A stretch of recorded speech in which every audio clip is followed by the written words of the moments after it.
సభకు నమస్కారం. ఈరోజు 3 జిల్లాల నల్గొండ, వరంగల్, ఖమ్మం జిల్లాల పట్టభద్రుల ఎన్నికల సందర్భంగా ఈ కార్యక్రమానికి చేసిన అభ్యర్థి అందరికీ తెలిసిన వ్యక్తి మన తీన్మార్ మల్లన్న గారు. అదేవిధంగా ఈ కార్యక్రమ అధ్యక్షుడు జిల్లా కాంగ్రెస్ అధ్యక్షులు వెంకట గారు, మన ప్రియతమ నాయకులు అన్న దామోదర్ రెడ్డి గారు, ఇతర పెద్దల స్టేజ్ మీద అందరి పెద్దలకు, కమ్యూనిస్ట్ పార్టీ పెద్దలకు, ఇక్కడ విచ్చేసిన కాంగ్రెస్ పార్టీ కార్యకర్తలకు అందరికీ కూడా హృదయపూర్వక నమస్కారాలు తెలియజేస్తున్నాను. గత 10 సంవత్సరాల టీఆర్ఎస్ పాలనలో కాంగ్రెస్ పార్టీ కార్యకర్తలను అడుగడుగున గ్రామ స్థాయి నుంచి రాష్ట్ర స్థాయి వరకు తొక్కి ఒక నిరంకుశ పరిపాలన సాగించిన టీఆర్ఎస్ ప్రభుత్వాన్ని, కేసీఆర్ ను ఆనాడు ఏ ప్రతిపక్షాలు మాట్లాడినా కూడా వెయ్యని రాయని పత్రికలు, ప్రింట్ మీడియా, ఎలక్ట్రానిక్ మీడియా ఎవరు కూడా ఆ కేసీఆర్ తొత్తులుగా పనిచేసిన మాట వాస్తవం. ఆ పరిస్థితుల్లో ఒక తీన్మార్ మల్లన్న అనే ఒక వ్యక్తి ఫస్ట్ V6 ద్వారా వచ్చి తీన్మార్ మల్లన్నగా గుర్తింపు పొంది, తర్వాత ఒక క్యూ న్యూస్ ఛానల్ ద్వారా ఈ ప్రభుత్వానికి వ్యతిరేకంగా అనేక పోరాటాలు, అనేక నిర్బంధాలు ఎదుర్కొని ఒక ప్రశ్నించే గొంతుకగా ఈ రాష్ట్ర వ్యాప్తంగా అందరికీ కూడా గుర్తింపబడ్డ వ్యక్తి.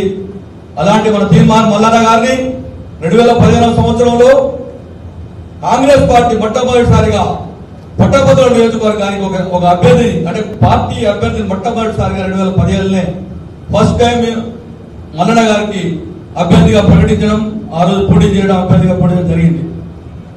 దాని ద్వారా మరోసారి కూడా అన్న రెండవసారి కూడా పోటీ చేశాడు. అతి తక్కువ ఓట్లతో ఇండిపెండెంట్ గా ఓడిపోయినాడు. ఈసారి కాంగ్రెస్ పార్టీ అభ్యర్థిగా ముందుకు వచ్చినాడు. అన్నకు టికెట్ ఇవ్వడం జరిగింది కాంగ్రెస్ పార్టీ ముందుకు తీసుకొని. అన్న అత్యధిక మెజార్టీ తోటి గెలవడంలో సందేహం లేదు. ఆనాడు రెండోసారి పోటీ చేసినప్పుడు పల్లా రాజేశ్వరుడు అనే వ్యక్తితోటి ఓటుకు 1000 రూపాయలు ఇడ్లీ పొట్లాలు ఇచ్చి గెలిపించుకున్నారు.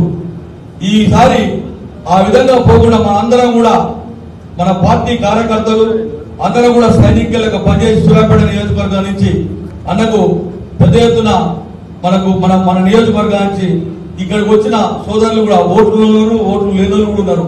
అందరం కూడా మనిషి 2 ఓట్లు 3 ఓట్లు ఎవరి స్థాయిని బట్టి వాళ్ళు ఏపించి అన్న గెలుపులో భాగస్వామ్యం అయి, దాని ద్వారా మన సూర్యాపేట నియోజకవర్గానికి మల్లన్న గారిని కాంగ్రెస్ పార్టీ తరఫున మనం అత్యధిక నిధులు అడుగుకునే అవకాశాన్ని తీసుకుందామని తెలియజేస్తూ ముగిస్తున్నాం. జై కాంగ్రెస్, జై తెలంగాణ. రాష్ట్ర ఎస్సీసెల్ చైర్మన్, రాష్ట్ర ఎస్సీసెల్ కార్పొరేషన్ చైర్మన్ గౌరవనీయులు అన్న ప్రీతం గారిని మాట్లాడుతున్న కోరుతున్నాను. సభాధ్యక్షులు చౌడెంకన్న గారు, అదేవిధంగా మీ నాయకుడు, నా నాయకుడు, మనందరి నాయకుడు, ప్రజల మధ్యలో ఎల్లప్పుడూ ఉండే నాయకుడు టైగర్ దామోదర్ రెడ్డి గారికి, అదేవిధంగా మన మధ్యలో ఎమ్మెల్సీ అభ్యర్థిగా మన మధ్యలో పోటీ చేస్తూ మీ అందరి ఆశీర్వాదం కోరడానికి వచ్చిన తీన్మార్ మల్లన్న గారికి, మరి ముఖ్యంగా సర్వోత్తమ్ రెడ్డి గారు, సిపిఐ నాయకులు మా కొప్పుల వేలారెడ్డి గారు, మరి ముఖ్యంగా మా ఎదురుగా కూర్చున్న ఓటర్లు, ఉపాధ్యాయ సంఘాలు, మరి ముఖ్యంగా వివిధ పార్టీ నాయకులు, మీ అందరూ కూడా వచ్చి నమస్కారాలు తెలుపుతూ, సమయభావం ఉంది కాబట్టి 2-3 నిమిషాల్లో కథం చేస్తా. తెలంగాణ రాష్ట్ర ఉద్యమం కోసమని విద్యార్థి దశ నుంచి మేము పోరాడితే, తెలంగాణ వచ్చిన తర్వాత కేసీఆర్ ని గద్దె తిప్పడానికి ఒక్క క్షణం కూడా ఆలోచించకుండా జైలు పాలైనా జైలుకు పోతా కానీ ప్రశ్నించిన పాపం అని చెప్పి పోరాడిన వ్యక్తి తీన్మార్ మల్లన్న. మొట్టమొదటిగా తను ఎమ్మెల్సీగా పోటీ చేసినప్పుడు 10 సంవత్సరాల క్రితం, అప్పటి నుంచి తన ప్రస్థానం కొనసాగుతూనే ఉంది. కాంగ్రెస్ పార్టీ టికెట్ ఇస్తే అప్పుడు 13,000 వచ్చినాయి. అయినా ఆపలే పోరాటం, ప్రశ్నించడం ఆపలేదు. ఆఖరికి కాంగ్రెస్ పార్టీ నాయకులు తప్పులు చేసినా వాళ్ళని కూడా ప్రశ్నించడం ఆపలేదు. ప్రశ్నించడమే నా ఎజెండాగా ముందరికి పోతూ గత ఎన్నికలలో సీరియల్ నెంబర్ 39 ఉండే, 39 సీరియల్ నెంబర్ ఉన్నా కూడా పల్లా రాజేశ్వర రెడ్డికి పూర్తి స్థాయిగా చెమటలు పట్టించి నిలిచిన పరిస్థితి లేదు. ప్రతి ఒక్క రౌండ్ కౌంటింగ్ సెంటర్ బయట నేనున్నా, రౌండ్ కి టీఆర్ఎస్ పార్టీ నాయకుల వెన్ను వణికే విధంగా పోటీనిచ్చిండు. పూర్తి స్థాయిగా 39వ సీరియల్ నెంబర్ ఉన్నప్పుడే 80,000 ఓట్లు తెచ్చి పల్లా రాజేశ్వర రెడ్డి గారిని ఆల్మోస్ట్ ఓటమి గురి చేసిన వ్యక్తి తీన్మార్ మల్లన్న. మరి ఈసారి గత 2 ఎన్నికల నుంచి సూర్యాపేట నియోజకవర్గాన్ని చూస్తున్నాం.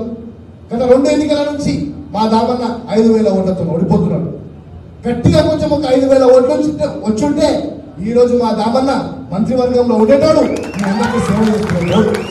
మంత్రివర్గంలో దామన్న ఉండుంటే ఈ రోజు మన సూర్యాపేట నియోజకవర్గం ఏదైతే గత 10 సంవత్సరాలలో పూర్తి స్థాయిగా ఓ దొంగ చెట్ల పెట్టిండ్రో మా దామన్న మంత్రి అయి ఉంటే మీ అందరి బతుకులు బాగుపడే మిత్రులారా. ఒకసారి మనం ఆలోచించాల్సిన అవసరం ఉంది. 16,500 ఓట్లు ఉన్నాయి సూర్యాపేటలో ఈ ఎమ్మెల్సీకి సంబంధించి. 14 బూత్లు ఉన్నాయి. ఏ ఒక్క ఓటు కూడా వదిలిపెట్టకుండా మీ చుట్టాలైనా పక్కాలైనా పక్కింటోలైనా ఎదురింటోలైనా దయచేసి 16,500 ఓట్లు తీన్మార్ మల్లన్నకి ఏ ఒక్క ఓటు కూడా ఎన్నికపడకుండా మరొకసారి డబ్బా ఓపెన్ చేసినాక 16,500 ఓట్లలో సూర్యాపేట నుంచి ఎన్ని పడ్డాయో చూసుకొని మీ అందరికీ కృతజ్ఞత చెప్పడానికి మన ఇదే ఫంక్షన్ హాల్కి వచ్చి మీ అందరూ ధన్యవాదాలు చెప్పేటట్టు కూడా మీ అందరూ చేయాల్సిందిగా కోఆర్డినేటర్ గా పూర్తి స్థాయిగా దామోదర్ రెడ్డి గారి నాయకత్వంలో వారి ఆశీర్వాదంలో 27వ తారీఖు దాకా మీతో అందుబాటులో ఉంటా. ఎక్కడన్నా కానీ పోలింగ్ స్లిప్ల సమస్యలు కానీ పోలింగ్ బూత్ల సమస్యలు కానీ ఏదున్నా కూడా దామోదర్ రెడ్డి గారు అయితే మీకు 24 hours అవైలబుల్ గానే ఉంటారు. నా ద్వారా కూడా ఏమన్నా చిన్న సాయం అవసరం పడ్డా తప్పకుండా మీకు అందుబాటులో ఉంటా. రేవంత్ రెడ్డి గారు అతి చిన్న వయసులో నన్ను ఎస్సీ కార్పొరేషన్ చైర్మన్ చేసిర్రు. తీన్మార్ మల్లన్న ఒక ఎడ్యుకేటెడ్ వ్యక్తి, ఇక్కడ మా దామన్న మాజీ మంత్రి. వారిద్దరి ముందు నేను మాటిస్తున్నా, మా దామన్న మా తీన్మార్ మల్లన్న ఆయన గెలిచిన తర్వాత మా దామన్న నాయకత్వంలో ఇక్కడ ఉన్న ఎడ్యుకేటెడ్ దళితులు ఎంతమంది ఉన్నా కూడా వారికి మొదటి ప్రాధాన్యతలో ఎస్సీ కార్పొరేషన్ లోన్ ఇచ్చే విధంగా నేను పూర్తి స్థాయిలో బాధ్యత తీసుకుంటున్నారా. మీ అందరికీ కూడా తప్పకుండా సేవ చేసుకునే అవకాశం నాకు కల్పించినారు. మీకు సేవ చేస్తా తప్పకుండా. కానీ ఈ ఎన్నికలలో జగదీశ్వర్ రెడ్డి అహంకారం ఏదైతుందో దాన్ని దించాలంటే తీన్మార్ మల్లన్నని గెలిపించాలి. తీన్మార్ మల్లన్న గెలిస్తే మా దామన్న గెలిచినట్టే అని తెలియజేస్తూ ఈ అవకాశం ఇచ్చినందుకు మీరు కూడా జై కాంగ్రెస్.